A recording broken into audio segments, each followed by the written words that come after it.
Buenas noches. Vamos, de nuevo, estamos acá, vamos a compartir con ustedes. Saludos amigos, estamos en El Foco. Vamos a conversar con Juan Miguel Castillo Pantaleón.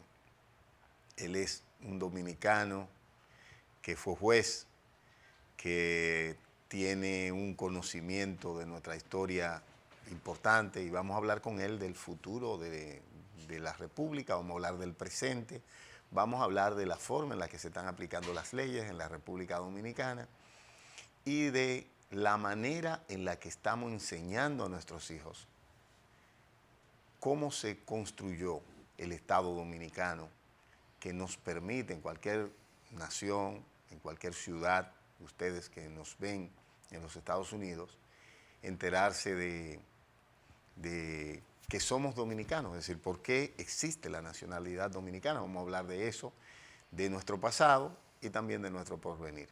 Buenas noches, doctor. Sí, muy honrado por la invitación, Oli. Gracias.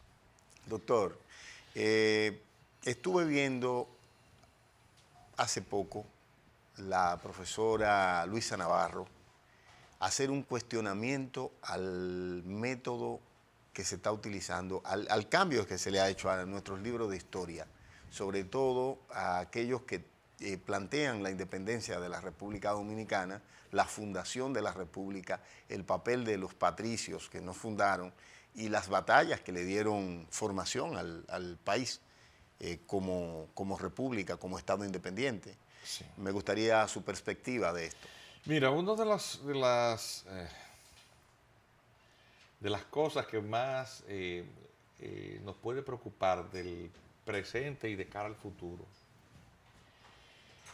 es la puesta en marcha de un proceso de deslegitimación de la dominicanidad que se ejecuta de manera muy bien planificada desde los escenarios, desde los ángulos en donde más daño puede producir a las generaciones futuras, desde las escuelas. Cuando tú deslegitimas el rol que las luchas de independencia, las gestas libertadoras, el papel paradigmático que juegan los padres fundadores de una nación, tú creas un tipo de ciudadano de una personalidad líquida. Wow. Sin principios. ¿Qué significa eso? Significa que se acomoda a cualquier molde. Es decir, en una sociedad en donde tú no tienes parámetros. Pero el que no tiene sueño, ni orgullo, ni valores, tampoco tiene entusiasmo para claro, avanzar, pero en el proyecto de deslegitimación hay propósitos perversos. De aquellos sectores que entienden que una ciudadanía sin conciencia es más fácil de arrear. Y es como manada. Vamos a poner el caso ilustrativo del comportamiento de la población de 3 Antillas hispánicas. Las Antillas mayores. Sí. Colonizadas en principio por la misma potencia. De las 3, la que se desarrolla y adquiere principalía por haber tenido la casualidad, afortunada o desafortunada, de haber sido el puerto en donde primero se establece un asentamiento, que es la isla de Santo Domingo, antiguamente llamada de la Española, es la isla de Santo Domingo. Pero tanto Cuba como Puerto Rico también fueron colonias españolas. Y veamos cuál ha sido la consecuencia del comportamiento cultural de las 3 colonias. Tenemos identidad de lengua. A ver. De las 3 islas del Caribe, ¿cuál es la que tiene mayor debilidad? Bueno, es la nuestra. No. Usted dice mayor debilidad. En cuanto a identidad cultural. Exactamente. Identidad cultural, digamos, Puerto Rico. Claro. ¿Cuál es la que le ha resultado más difícil la construcción de instituciones democráticas? En este caso, nosotros. No. Cuba, digamos. Cuba tiene ¿hace cuántas décadas? Una dictadura. Sí, hay una dictadura. No, y tú comparas las 2 economías y no hay manera. Eso no funciona. Eso, todo ese mito de que Cuba esto, Cuba lo otro. Cuba no puede compararse en ningún parámetro económico con República Dominicana. Santo Domingo es la economía más dinámica con todos los problemas que tenemos. Claro que sí. Y tenemos una democracia modélica, aún con a pesar de nuestros políticos y de nuestros partidos. ¿Y por qué los políticos se indilgan esos avances? ¿Cuál es la diferencia entre estos procesos? Obviamente. ¿Cuál es? Estos procesos históricos, a diferencia de Cuba y a diferencia de Puerto Rico, República Dominicana anda constantemente buscando su ser, porque es la única que tuvo que librar sus luchas de independencia ante un invasor que puso en riesgo su existencia como nación cultural. Explíquese. Es decir, la única de las tres que libra sus luchas de independencia, no de la potencia de la metrópoli colonizadora, sino de otra fuerza, es la isla de Santo Domingo. Pero tú te lees el Memorial de Agravios del 16 de enero del 1844, ¿y qué es lo que hacen este grupo de hombres y mujeres que no llegaban ninguno a los 30 años? Era un grupo de muchachos. Sí, de jóvenes. Reclamar que este ocupante por la fuerza, Haití, compromete su existencia cultural, cierra sus iglesias, no tiene nada en común. Y obviamente en la búsqueda de proteger su mismidad, el dominicano, mal o bien, construye su nación. Y ha dado muchos tumbos, pero lo cierto es que la República Dominicana como tal ha sobrevivido, incluso a las apetencias imperiales. Ha sido el Estado que más ha tenido que luchar por la preservación de su autodeterminación. Luchamos contra España, luchamos contra Haití, luchamos contra Estados Unidos, luchamos contra Inglaterra. Ya. Eso no lo ha hecho ningún otro pueblo de América. Es decir, somos nosotros, ha sido la nación dominicana, ha sido el pueblo dominicano, claro, el que más esfuerzo ha tenido que hacer, claro, y más ha tenido que luchar para contar con la soberanía. Sí, con la preservación de su identidad cultural. De su identidad cultural. Eso es un gran tema.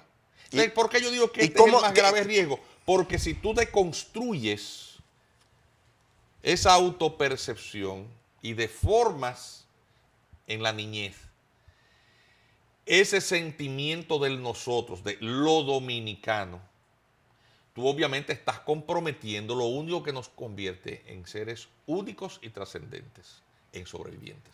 Wow. Doctor, ¿cómo nos puede impactar, por ejemplo, el hecho de una migra desorganizada, con poca formación y con la debilidad que tiene Haití? Es decir, sin gente, la mayoría que no tienen, ni siquiera por no tener el registro civil y que cruza a este lado de la isla. Estaba viendo unas declaraciones de la responsable, de la señora Beauty Kaita, quien es una, no sé si es así que se pronuncia, ella es la responsable de la ONU para, dice aquí, la ONU advierte que existe alto riesgo de que en Haití aumenten los disturbios. Ella es su secretaria general para el mantenimiento de la paz y la estabilidad. La ONU estuvo interviniendo a Haití desde el 2004 al 2017, hasta todavía, porque aún le tienen intervenido su sistema judicial. La ONU estuvo interveniendo a Haití desde el año 94. Del 94, sí. Claro. Pero formalmente la MINUSTAH se crea en el 2004.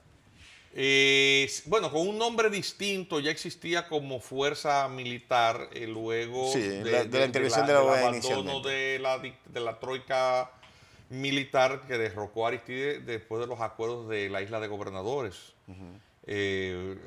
Recuérdate que todo el tránsito del mandato de Aristide se ve interrumpido por el golpe, y cuando él logra finalmente retornar al poder, lo que le quedan son meses a su mandato. Y entonces entonces quien queda es Preval. Sí, René Preval. Que era un hombre moderado y fue un factor de mediana estabilidad. ¿Qué es lo que ocurre? Que Naciones Unidas encontró, como digo Naciones Unidas, este organismo multilateral es muchas cosas al mismo tiempo, incluyendo sectores y grupos que medran a su interno y a su alrededor, que tienen en ello una fuente de vida. Es decir, Haití y cualquier situación de tragedia humanitaria es una fuente de enriquecimiento. ¿Y por qué mucha gente usted lo escucha en este país decir, no, porque ya vienen de fuera a organizar el país, Sí, vienen a perseguir la corrupción, vienen a fortalecer las instituciones? Es una farsa. Cuando vemos que esas instituciones internacionales, la mayoría, como me dijeron un amigo que trabaja, por cierto, en una de ellas, dice aquí es igual que en todos los países que las instituciones se han debilitado, la gente nombra a sus familiares, sus novias, sus parientes. Pero solamente hay que buscar los escándalos de corrupción y nepotismo en la ONU, después, por cierto, de la salida del recientemente fallecido Kofi Annan. Es una cosa penosísima, penosa. Pero bien, al final de cuentas, ¿de qué es lo que se queja esta funcionaria de Naciones Unidas? Que lo cierto es que se agotó, expoliaron todo aquello que le pudieron drenar a Haití. A la cooperación para Haití. Quedó esto como un bagazo que no puede ser ya más exprimido. Le sacaron hasta la última gota de zumo, no quedó nada. Y además, la cooperación es un tema que se está haciendo más precario en este momento. Hay menos cooperación internacional. Ellos necesitan otro desastre ahí. Ellos necesitan desestabilizar Haití. Lo necesitan. Y necesitan que la desestabilización sea de cualquier índole, pero a gran escala. ¿Y qué debe hacer el Estado Dominicano? El Estado Dominicano no puede hacer muchas cosas porque imagínate tú, eso es un Estado distinto. Es decir, República Dominicana es un Estado y Haití es otro Estado. Bueno, pero si hay un revuelo en la calle, usted cierra la puerta. Sí, pero atención. Por suerte, la estabilidad del Estado Dominicano, de sus instituciones, no se ha dejado arrastrar. Hay también una gran ventaja. Y es que el comportamiento atávico, desorganizado del haitiano se asienta un poco cuando está al lado dominicano. Obviamente eso pasa con todos los migrantes en situación migratoria irregular, que hacemos una actitud ligeramente más pasiva. Y no se ha tampoco inoculado el germen de la búsqueda de espacios políticos de parte de esa diáspora haitiana que habita aquí. Pero hay grupos. Si eso hubiera acontecido, ¿no? Aquí hay periodistas llamando a eso. Sí, y ¿Tú también, sabes de quién yo estoy hablando? Y además. Oye, qué locura, que hay dominicanos que lo que quieren es grupos, eso. Y grupos de también. No, porque recuerda que ellos viven de ese situado, estos grupos viven de un situado, ellos viven de lo que reciben para canalizar distintos programas del Caucus Negro para la lucha contra el apartheid, contra la esclavitud, contra el racismo.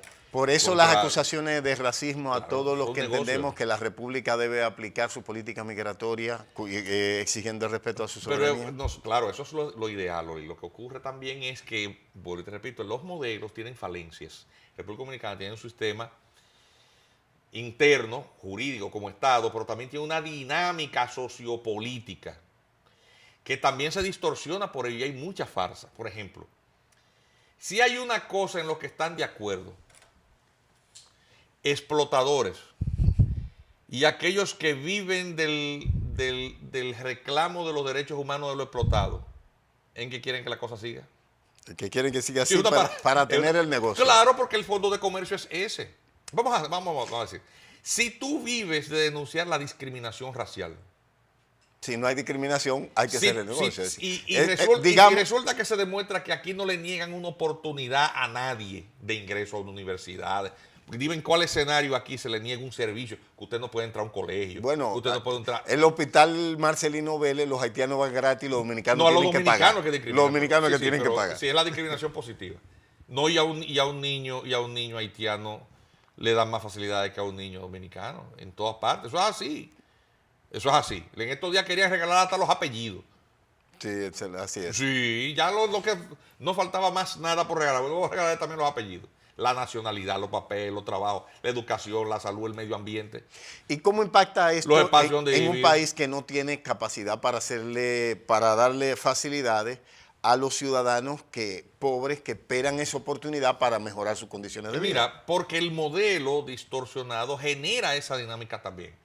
Realmente este modelo populista clientelar de hacer la política partidaria en nuestro país requiere de necesidades insatisfechas permanentes y crecientes, que para ser afrontadas requieren presupuestos cada vez más generosos y holgados, que se administran de la manera dilapidada en que tradicional, para generar con ello las corruptelas y enriquecimiento, la acumulación originaria con lo cual el grupo que los administra financia la continuidad. Pero doctor, eso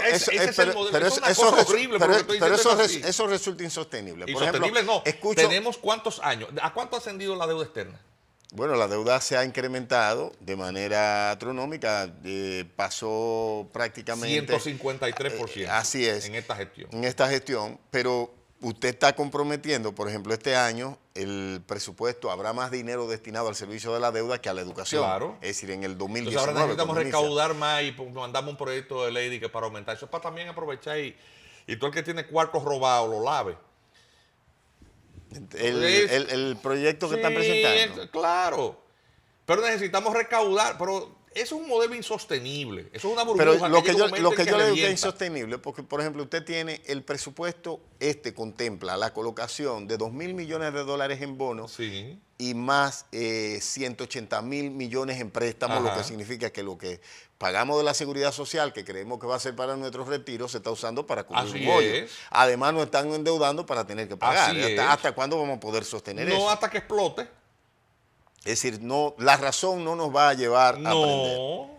No. Imposible, porque tú no le puedes pedir. Tú no le puedes pedir al modelo de político que en estas democracias. No, entonces, a ver, no voy a ser injusto. No estas democracias. Eso pasa en todo el capitalismo y la ambición de lucro y la codicia. ¿Qué pasó con el sistema financiero norteamericano y la crisis de Wall Street? De Lehman Brothers. Sí, bueno, por ejemplo, las hipotecas subprime. La codicia realmente. Llegaba un momento en que era insostenible y sencillamente la burbuja explota. Doctor, permítame hacer una breve pausa. Qué horrible. Yo quiero que usted me diga, cuando volvamos, ¿qué usted piensa que puede hacer el ciudadano dominicano? Por ejemplo, yo debo mandar a mis hijos a la escuela, yo necesito que funcionen los hospitales públicos, yo necesito sentir que la seguridad ciudadana funciona. Esas son mis mayores preocupaciones. El tema de defensa de la soberanía, cómo me impacta y qué yo puedo hacer. Después de la pausa.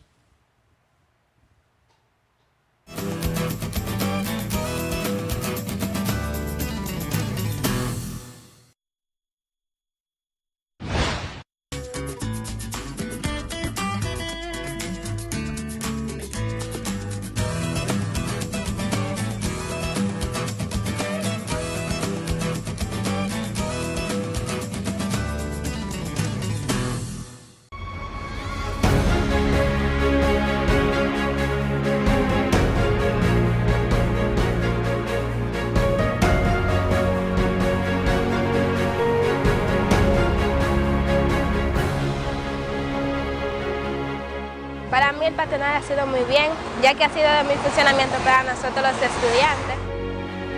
Pude subir mis hijos y tengo mi hogar, gracias al Señor, a este mercado.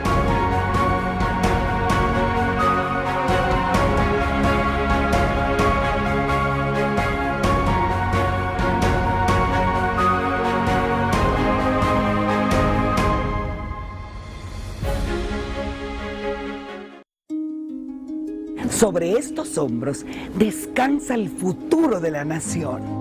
COP-NAMA aporta cada año decenas de profesionales a través de su programa nacional de becas, que les cubre absolutamente todo, desde su matriculación hasta la graduación. Así trabaja COP-NAMA, socialmente responsable y comprometida con el desarrollo de nuestro país. Esta es la Cooperativa Nacional de Servicios Múltiples de los Maestros, COP-NAMA, un esfuerzo colectivo del Magisterio Nacional.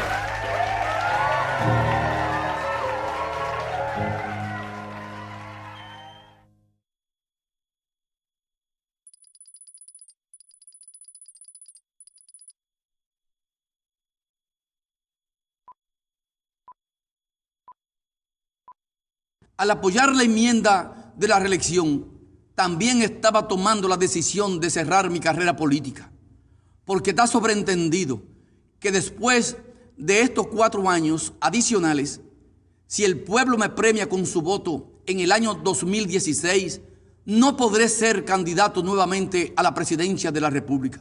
El modelo que dejamos atrás me hubiera permitido postularme indefinidamente en periodos alternos, pero estoy convencido de que esta reforma es lo que quieren los dominicanos y lo mejor para el país.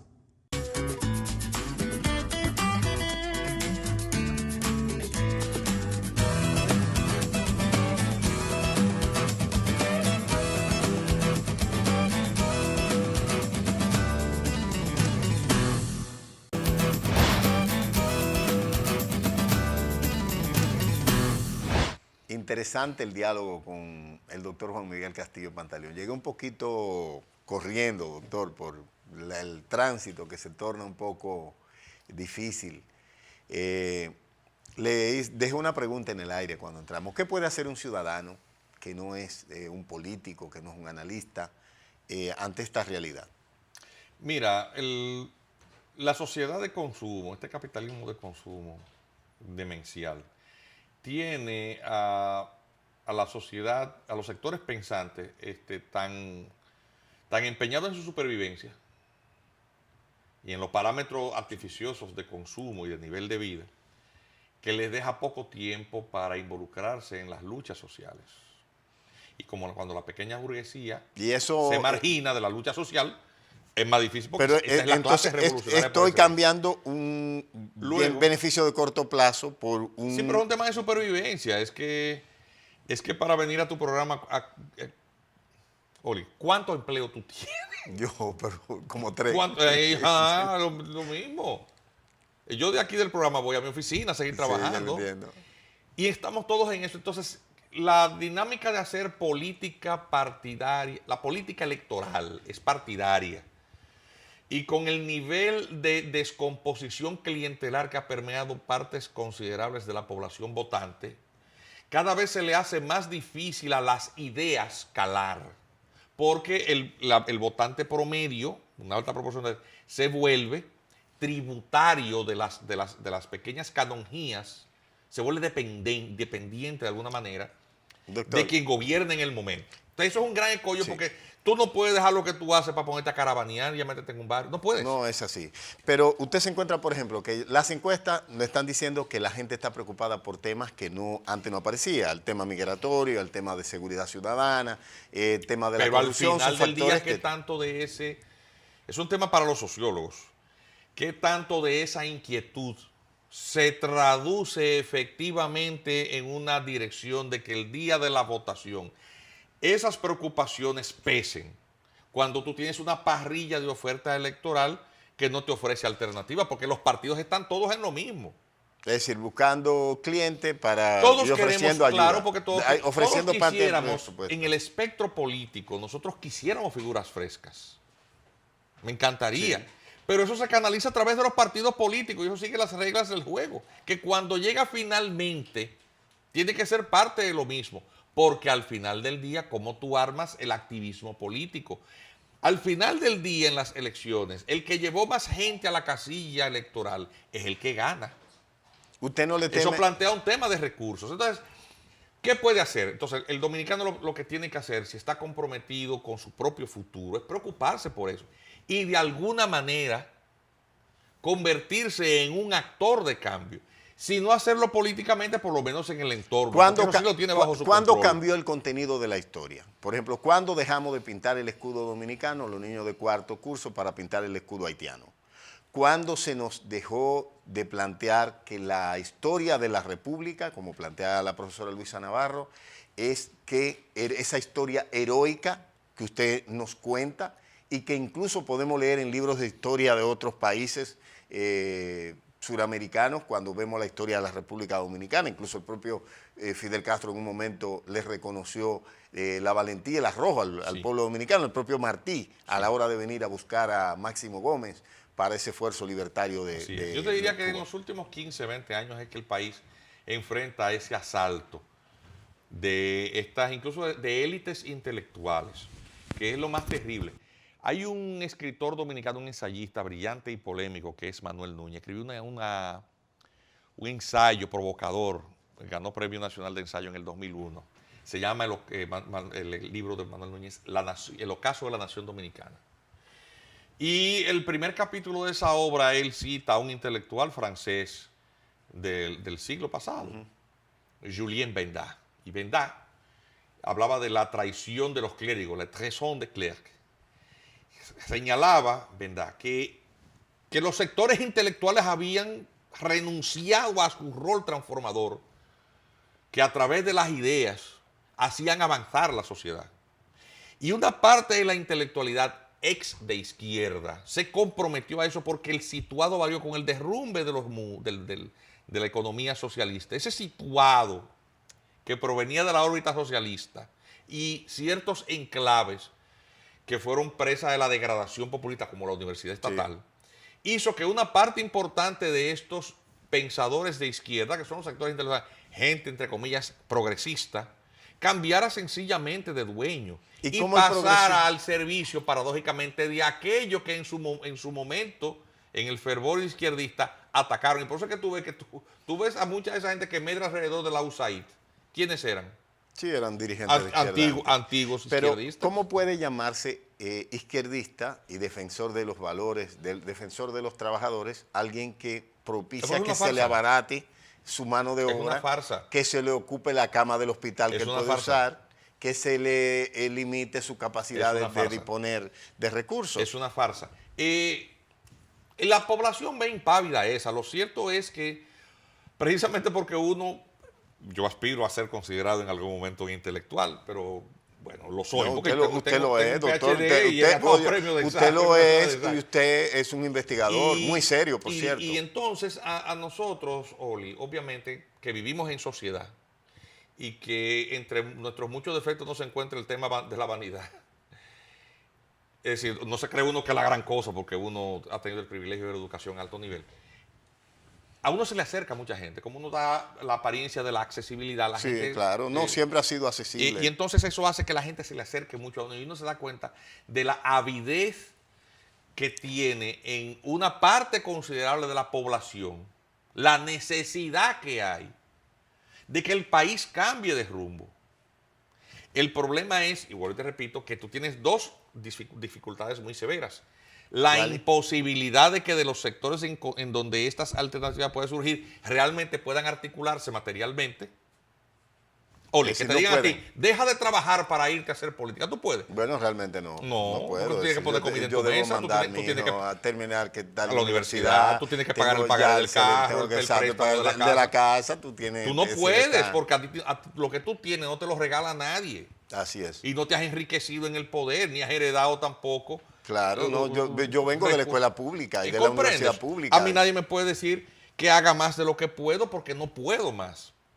De hecho, mucho hace uno. Entonces, a propósito, ese es el primer dilema. Y el segundo, que es lo que me preocupa aún más, ¿qué tanto de la sinceridad hay en esa vocación y entereza hay en esa vocación de cambio a la sociedad? Pero, es decir, doctor, la gente al final de cuentas dice, la necesidad tiene cara de hereje. Pero, doctor, la gente que está dirigiendo el país, desde el presidente hasta el presidente anterior, es gente que nació en los hospitales públicos, estudió en las escuelas públicas, si se enfermaba lo llevaban a un hospital. Los servicios públicos fueron sus medios para alcanzar el encumbramiento que tienen hoy. ¿Por qué lo han dejado degradar a esos niveles? Porque no hay peor amo que aquel que ha sido esclavo. ¿Cómo va a ser? Esa gente no se quiere recordar que alguna vez fue pobre. Pero esa gente prometía cambios que le permitieran a esa gente mejorar sus condiciones de vida. Es un sentido de la negación, pero además es un tema también de insatisfacción permanente. ¿Por qué? Porque hay un tema, hay un tema que no hay manera, salvo psiquiátricamente, de explicarlo. Es que las insatisfacciones, las carencias, es que esa gente que te dice, bueno, es que ya te has robado 100 millones. No, 100 millones no bastan. Es decir, pues ahora 500, van por más. Es que 500 no bastan. Pues 1000. Pues no, es que no son 1000, es que yo quiero 14.000 millones. Porque es que si yo fui sastre. Ya. Dios mío. Y andaba en chancleta. Tú sabes de qué yo estoy hablando, Sí, ¿verdad? claro. 14.000 millones todavía no me resultan suficientes. Entonces- Y es más, ojalá y me dieran más. No, y van por más. Como Y van por sí, más. sí, así es. Doctor, la juventud dominicana, por ejemplo, nosotros tuvimos tiempo, es verdad que a la altura de nosotros tenemos muchas ocupaciones, pero fuimos jóvenes, estuvimos en la universidad, por ejemplo, en mi caso en la universidad pública, participé del movimiento estudiantil de protesta, por ejemplo, contra la privatización de las empresas públicas, ya uno siendo adulto y teniendo que pagar. La CDE, yo entiendo que ha sido uno de los grandes, la privatización ha sido uno de los grandes crímenes contra el Estado dominicano, contra la sociedad dominicana, los más pobres sobre todo. ¿Por qué ese espíritu no está presente hoy? Es decir, ¿por qué incluso hasta el sindicalismo ha retrocedido a unos niveles Absolutamente. de que la gente lo que busca es asociarse con quien dirige? Si tú estás al mando de un sindicato, se te trata como un tirano Así y es. no como un igual entre la gente que dirige. No sé. Lo cierto es que esa degradación por la pérdida de valores, la única explicación que tendría es precisamente por el abandono de la escuela. Desde el momento en que nosotros permitimos que ser maestro se considerara algo. No, el maestro era para nosotros cuando yo estudié y cuando usted estudió, el maestro Una era figura venerable. una figura venerable. ¿eh? Que Desde el momento no en que esos podía espacios corregir como fueron si fueran siendo nuestros padres. cedidos por otro tipo de consideraciones a un perfil distinto, entonces obviamente tú empezaste a ver la degradación. Yo soy profesor universitario hace muchos años. Yo te puedo decir que ha habido una involución, por ejemplo, en las carreras de las facultades de Derecho. Cuando yo estudié Derecho hace 30 y tantos años, recuerdo que una materia que yo imparto actualmente, que se llama Introducción al Derecho, tenía 5 créditos. Tenía que quedar en la semana 5 horas de clase de esa materia nada más. En la mayoría de las universidades esa materia ha sido reducida a 2 créditos. 2 créditos, wow. Entonces, ¿qué tú tienes como resultado? Tú tienes actores del sistema como jueces y fiscales de una licenciatura que tomaba 5 años, se redujo a 3. Y es incluso... Pero el derecho, lejos de reducirse, lo que se ha hecho es que por la evolución normativa y el desarrollo normativo Sí, se ampliado. anda expandiendo. Tú tienes más campo de estudio, pero menos horas lectivas. Es decir, que la persona sale menos preparada. Indudablemente. Entonces esos llegan a ser fiscales y jueces. Entonces te preguntas, ¿tú te crees que puede haber un sistema de justicia que funcione con esa materia prima? Yo le pregunté una vez al presidente de la Suprema Corte de Justicia, que ellos tienen una escuela, la Escuela Nacional de la Magistratura. Sí, Y yo le pregunté que cuántos jueces han quemado ahí. definitivamente ninguno. Me dijo que ninguno. Ahí está. Ya, por eso... Eso tenemos. te dice mucho la calidad Y de lo no que debe sale de ser ahí. continuada Que la quienes dan educación. clases, se dan clases entre ellos mismos. No debe ser ¿Tú continuada. sabes cuántos doctores con PhD hay en la en las universidades? En las universidades. En las universidades. Como docente. Sí, como docente, menos de un 5%. Menos de un 5%, Claro, pero, te lo dice un doctor. pero no es un requisito para la docencia, sobre todo. En la ese judicatura, tipo de carrera. ¿cuál es el nivel? Es decir, O sea, yo soy abogado en ejercicio, yo retiro sentencias. Óyeme, yo retiré una sentencia en una corte de apelación en el distrito, para usar materia civil. y usted que tiene la experiencia de haber sido En juez. donde la otra parte hizo defecto ¿Y qué pasó? y la corte declara inadmisible el recurso porque, aunque nunca le notificaron la decisión recurrida, Wow. dijo que se presumía que tenía conocimiento de ella. O sea, se comen los códigos.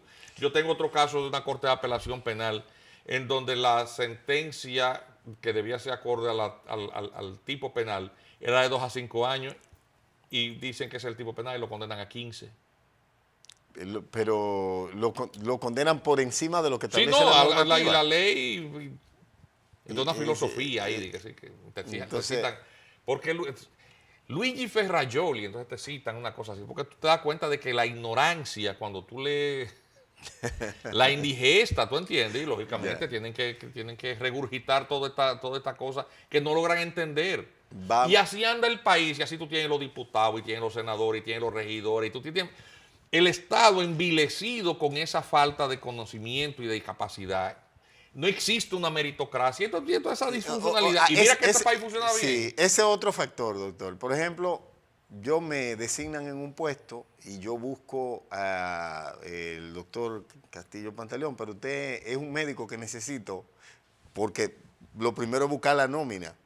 Es como una amiga que me dice que quiere ser diputada, y yo le digo, ¿y para qué? Me dice, no, porque ahí se gana mucho. Ahí se gana tanto. Exacto, se gana tanto. Claro, lo primero entonces yo que busco mandan la a buscar nómina y es le digo, bueno, es un doctor, tú eres abogado, pero esto es para un médico, pero cuando vean doctor no importa. Eso me recuerda una vez en un gobierno, que cuando llegaron en el departamento correspondiente aeroportuario, de donde Ya. dependen los controladores Sí, aéreos, sí.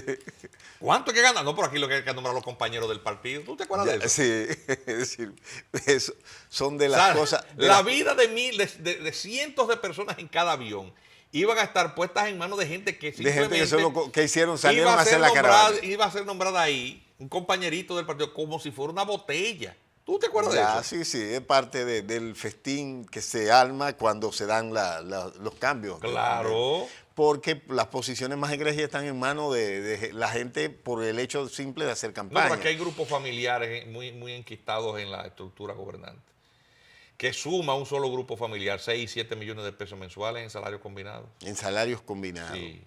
Mientras la gente, por saludos ejemplo, a la familia Montaz. sí, mientras los guardias, Sigo, policías, sigo. claro, no La importa. familia Germán. Sí. Todo el mundo sabe de lo que Sí, estoy hablando. Son los dueños. Son los dueños del país. Los dueños del país son ellos, no Es que los son los carreros, dueños del país. no los concheros, no los motoconchos Es que que son estaban los quemando goma allí. Sí, y algunos aquellos son dueños de una esquinita de pintura, los que estaban quemando goma hoy en pintura. Claro, entonces eso y esto es cíclico. ¿Cuál es el gran problema? Que nosotros vemos que no hay visos de transformación, porque los grupos más o menos organizados tienen un esquema de lo mismo. Lo único que tú logras identificarle es que no le ha llegado el turno. Ellos los que están en la fila del home plate detrás. Pero lo que desean es su turno para pararse, hacerle el swing al presupuesto. No hace falta mayor presión al estilo, por ejemplo, la Marcha Verde, al estilo la marcha de las sombrillas amarillas. Ahí hay unos toleteros. Sí, pero no Está importa. lo que tú lo ves y tú sabes que lo que no, quieren porque es hay su mucha turno gente, hay mucha gente que es parte Claro. de la corrupción La única y es cosa parte que del a mí desorden. me llama la atención y que me resultó interesante es que fue una vía de canalización de la insatisfacción social.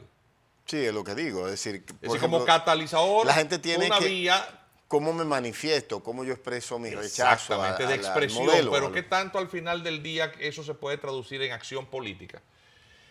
Porque es un movimiento de expresión, pero no es un partido político. Claro. A las elecciones se va con partidos políticos. Entonces, ¿quién va a fundar el partido político ahí? Bueno, digamos que en los partidos se le puede exigir a los partidos propuestas. Es decir, yo, por Pero ejemplo, tienes que si no me canalizar presenta esto, eso sí, vamos porque a mucha suponer- gente se pregunta, por ejemplo, ¿por qué el nieto del tirano aparece con un posicionamiento electoral? Yo digo, bueno, la gente prefiere la injusticia al desorden. Sí, porque evoca en el imaginario un momento en donde había ausencia absoluta de libertades, pero un sentido de orden. Sí. Entonces la gente, en el caos. Sí, en pues, el la caos, gente no- bueno, pero para eso que muchos ladrones, pues uno solo, Trujillo. Sí. Muchos asesinos atracando en la calle por el tema de la inseguridad, un solo asesino, Trujillo. Ese nada más te mataba por razones políticas. O sea, es más o menos así que es funcionaba. como la gente va. Pues sí, pero al final del día tampoco eso tú le ves reales posibilidades, porque ¿qué tanto de ese discurso tú puedes articular como herramienta política electoral No, para que el día de las elecciones la gente vote por ti? Realmente no tiene posibilidad. No tiene eso. posibilidad. Entonces, Es posible articular dentro de las organizaciones políticas existentes. Usted sabe que yo tengo un amigo de los candidatos. Poder articular, influir en un cambio de modelo, o no es posible. ¿Usted cree que pesan demasiado los intereses particulares? Mira, si tú analizas, en el PLD no hay nada que hacer. El PLD ya tiene una estructura muy rígida, que enfrenta a dos grupos hegemónicos, el del presidente Fernández y el presidente Medina. Son dos grupos que confrontan ahí adentro. Y por lo tanto, reales transformaciones, una dinámica de transformación de una visión de hacer la política es imposible, principalmente porque ellos están muy entretenidos luchándose por el control del Por Estado. el control de los sobrecitos, como Así decía el es, doctor así es. Fernández. Y luego tú tienes el PRM, que es la gente que salió del PRD Y tú tienes una cantidad de figuras, entre comillas, históricas que no han hecho, que no por cambiar de una... Sí. Puedo utilizar la metáfora bíblica. Es como echar vino viejo en odre nuevo. Ya, pero por ejemplo en el PRM usted se encuentra con que el PRM cambió su presidente, es decir, tiene a José Ignacio Paliza, tiene... Sí, pero ¿qué tanto podrán ellos producir transformaciones a mediano y corto plazo? Pues eso habrá que ver. Para las próximas elecciones no se alcanza a ver. No se alcanza a ver. No, porque todavía está Hipólito Mejía y mucha de la gente del viejo PRD ahí gravitando. Entonces, a ver, alternativas. Hay espacio para movimientos alternativos. Y lo cierto es que uno no alcanza. El Partido Reformista terminó pues muy fragmentado, muy desgastado. Hay figuras ahí más o menos interesantes. ¿Y el bloque oficialista cómo lo ve? Por ejemplo, el Danilo optaría por intentar continuar al frente del Estado. Eso significaría someter a un estrés la vida política porque tendría que modificar la Constitución. Tiene un entorno regional político norteamericano muy difícil. Hoy estuvo el doctor Subero Isa con nosotros en el programa de radio y nos decía que él ve a Danilo en reelección. Bueno, pero el doctor Subero, todo lo que hace y dice es en funciones de ver de qué manera él se le coloca, ven que yo te hago el trabajo, al que sea que tenga posibilidades. Sí, él habló incluso, eso es un mercenarismo. Él habló de la Constitución. Sí, él dice que él da para cualquier cosa. Y cuestionó la sentencia del Tribunal Constitucional. Eso no merece. Él cuestionó, dice que el Tribunal Constitucional puede conocer de nuevo. Claro. Él dirá todo aquello que le resulte gracioso o viable a un sector que tenga posibilidades de retornar a una posición. Pero él le declaró la guerra prácticamente a Leonel Fernández. Porque lo quitaron. Lo que pasa es que el momento... Incluso lo acusó de haberlos sacado. Sí, pero es que él está demasiado empeñado en volver a una posición. Entonces, con una persona que está pensando en su agenda, ¿qué credibilidad te merece a ti el análisis que tenga? Que a lo mejor tiene luces el análisis, pero ya el nivel de credibilidad es escaso. Tiene el sesgo de su parcialidad. Indudablemente. En mi caso no, yo no aspiro ni alcalde pedáneo. Hay algo en lo que yo coincido con el doctor. Sí. Yo veo a Danilo en campaña.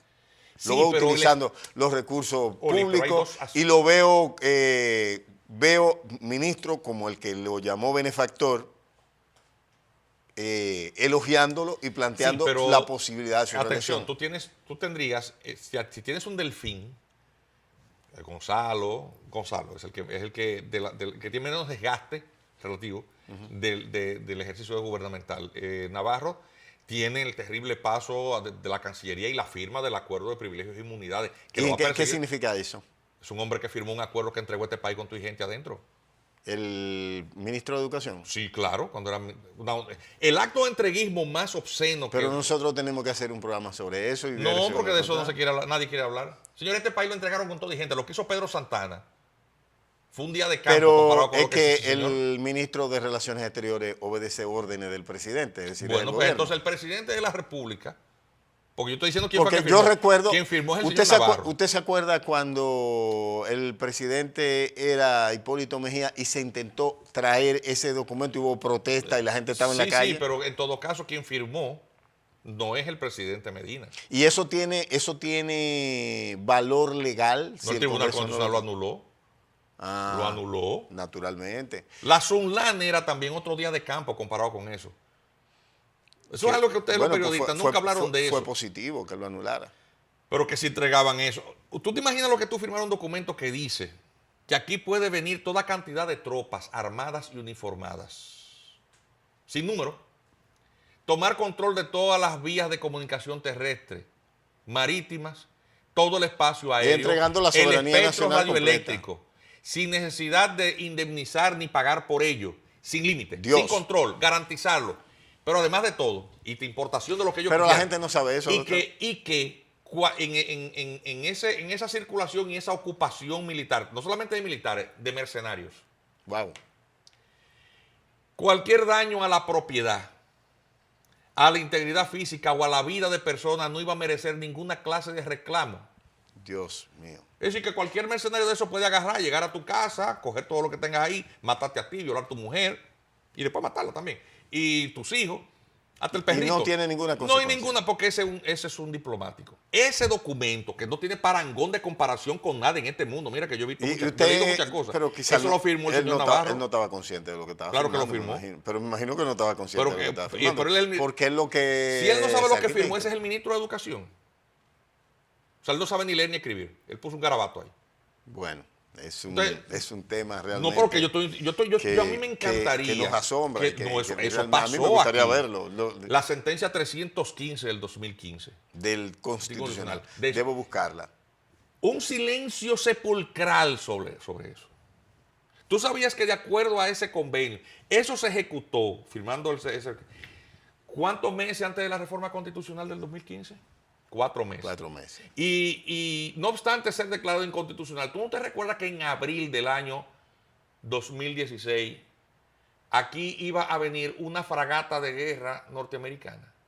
¿Tú no te recuerdas de eso? Eso no salió en ningún Pero, periódico, de eso habló un solo comunicador. Pero eso vienen... Ricardo Nieves. Pero, Búscalo oye, en internet, solamente sí, aparece sí. mencionado en Pero todo. viene en la fragata, aunque no estén firmados No. los documentos, no. No, eso nunca había pasado. Una intervención militar.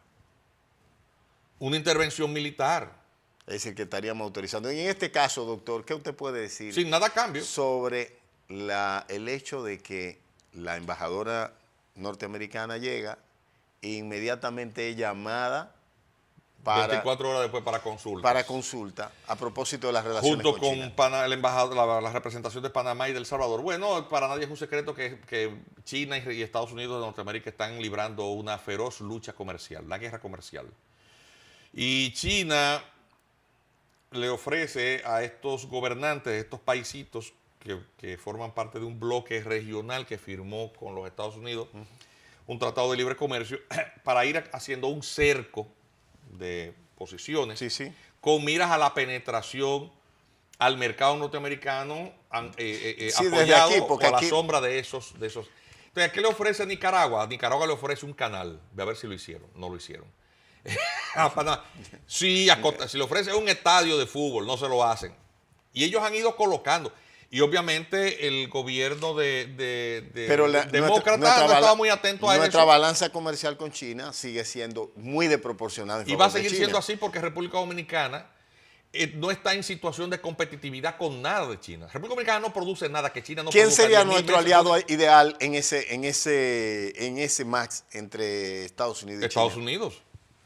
Es decir, A ver, ¿cuál es el principal mercado de exportaciones de productos dominicanos? bueno, Estados Unidos después de Haití. ¿De quién recibimos la mayor cantidad de remesas? ¿De dominicanos De que están en Estados dónde? Unidos. ¿De dónde proviene la inversión extranjera más voluminosa? De Norteamérica, de Canadá, Estados Unidos. El volumen de turismo, ¿proveniente de dónde? Viene de Estados Unidos, Europa. Y de Canadá, aunque no, 65% Estados Unidos. sí. Es decir, Entonces, a ver, si esa es tu... ese es tu nicho de negocios, nicho de de operaciones, negocios. de recepción de inmigrantes, de apoyo y además la ¿Qué cercanía. te ofrece China?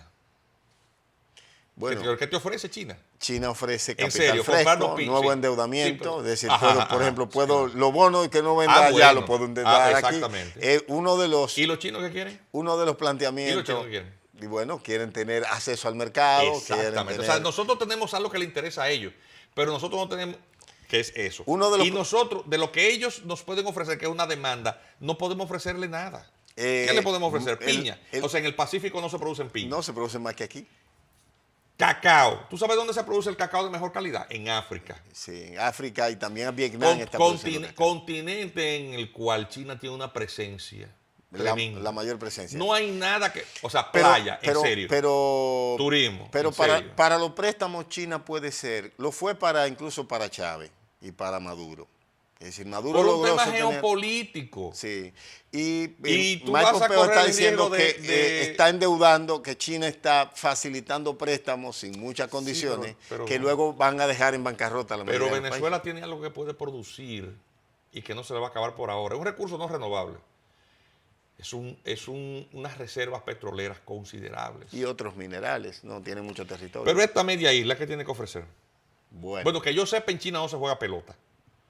No creo que las prostitutas dominicanas puedan competir con los volúmenes de gente, producción de otra parte del mundo. Oye, gente, ellos tienen tanto No que tienen tanta los que gente están no construyendo encuentran en África, y lo lo están único que construyendo nosotros chinos. podemos exportarle por pilas, no me parece que lo quieran, que son haitianos. Bueno. Digo, yo no estoy diciendo, suena horrible lo que yo estoy diciendo. No, sí, la debían... Pero es así que estoy tratando como académico de entender cuáles son las grandes ventajas que ofrecía. Y el paso soberano que ha dado el Estado, hay que apoyarlo. Es nuestro presidente. Estoy de acuerdo. Yo estoy es de un acuerdo. ejercicio Además, de soberanía. Estados Unidos no puede limitarnos que hagamos relaciones. Todo eso, con pero quien eso es discurso, es decir, todo eso, ese no es lo importante. En el mundo de los negocios, usted hace negocios con aquel que le representa más ganancia. Es decir, que usted está de acuerdo con el modelo que el presidente Trump ha aplicado de preservar los empleos para los norteamericanos, aumentar las exportaciones, reducir el déficit Si comercial. nosotros tenemos una economía norteamericana vigorosa, República Dominicana también se beneficia. ¿Por qué? Porque la mayor cantidad de inversión extranjera, las plantas que tiene República Dominicana de por ejemplo, textil, son norteamericanas. Las zonas francas de comunicaciones son norteamericanas. Si gestionamos bien nuestras relaciones en este conflicto, podemos salir ganando o podemos terminar No me parece que lo enredados. estemos gestionando muy bien, porque si tú tienes un malestar, primero que generó declaraciones imprudentes de personajes de primera línea de la política dominicana, involucrándose en la política norteamericana, pidiendo que votaran por Hillary. Ahora ellos dicen que Trump puede ser destituido. Sí, seguro. Bueno. ¿Y quién es el presidente con la ñoña terciada en Estados Unidos? Hillary, ¿verdad? Donald Trump es el presidente. Entonces ese es el señor con el que hay que negociar. Y si hay elecciones hoy, no tengo duda de que ganaría de nuevo. Va a ganar, porque la economía, bueno, las últimas cifras dadas a conocer hace pocos días, reflejan que los subsidios de ayuda federal por desempleo se han desplomado a los niveles más bajos de la época de la década de los años 60 del siglo pasado. Bueno, señores, la verdad es que tengo que volver a hacer otro programa con el doctor Juan Miguel Castillo Pantaleón. Tiene mucho que decirnos y además siempre nos llama la atención sobre la importancia de preservar lo más importante que tenemos.